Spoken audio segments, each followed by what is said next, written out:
Today I'm going to talk about how you can stay ahead of your competitors using practices from Solution Anthropology. There can be many reasons why you find it challenging to stay ahead of your competition.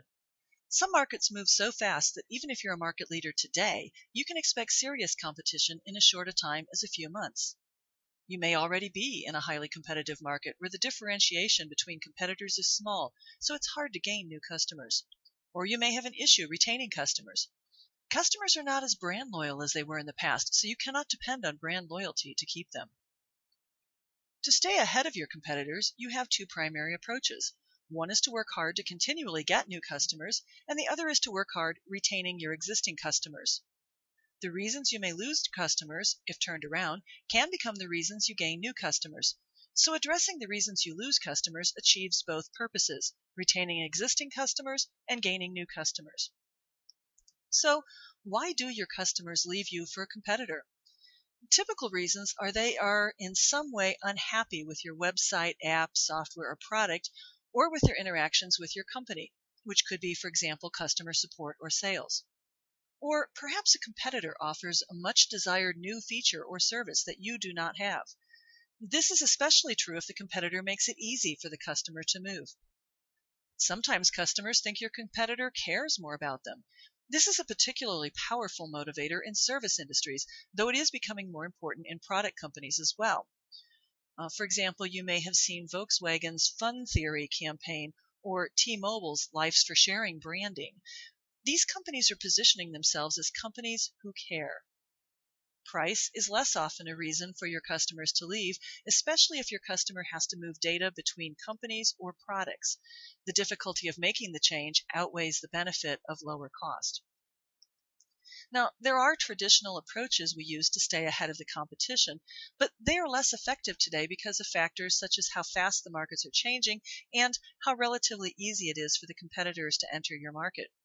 These traditional approaches include be unique, use patents, have a strong brand, cut prices, and maintain information in a proprietary format. Now, all of these approaches are based on an old way of thinking. Make it hard for your customers to leave you. But in today's markets, there are so many choices that these approaches will only temporarily put you ahead. They do not solve the underlying problem, which is your customers are in some way unhappy with your company. The new way of thinking is fix the underlying problems and make your customers happy. Let me say that another way. Happy customers are loyal customers. We find out what makes our customers happy by using the practices of Solution Anthropology.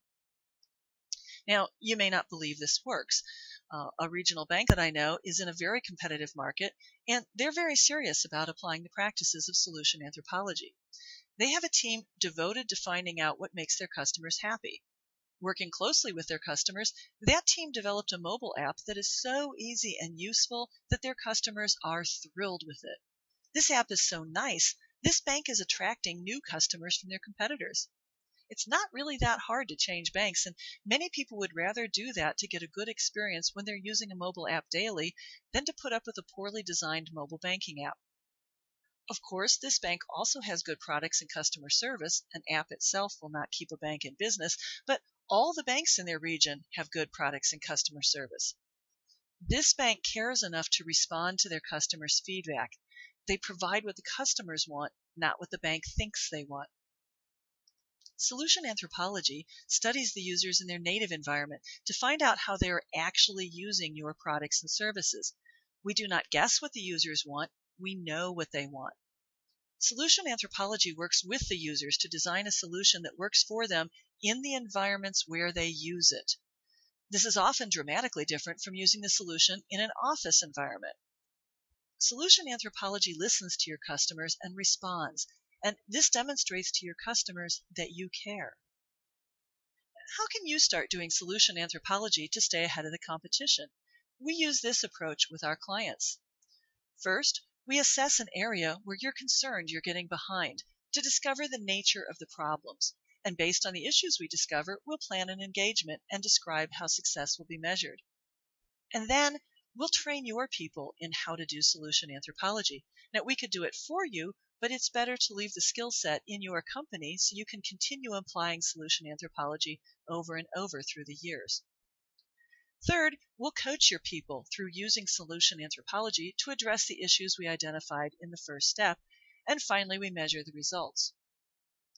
Of course, practices such as being unique, using patents, developing a strong brand, cutting prices, and maintaining information in a proprietary format are still good things to do. But these things are focused on your company and not on your customers.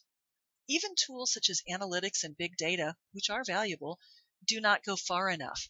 They are still guesses about what your customers want, and they're keeping you separated from the real people who are your customers. Here's a final example. In a small town I know there are two pharmacies. The pharmacies carry the same products for the same prices and provide the same services. There's really nothing to differentiate them. As best I can determine, the only reason one of them is in business is they accept a prescription plan that the other pharmacy does not. Why do I say that? Well, at the pharmacy that people like, everyone who works there is extremely helpful to their customers. They go out of their way to make it easy and comfortable for customers to do business with them. At the other pharmacy, customers feel like they're imposing on the staff to get the most basic services provided. This pharmacy doesn't even answer the phone and often does not pick up voicemail all day. One pharmacy pays attention to what makes their customers happy, the other does not. So that's the end of this short presentation.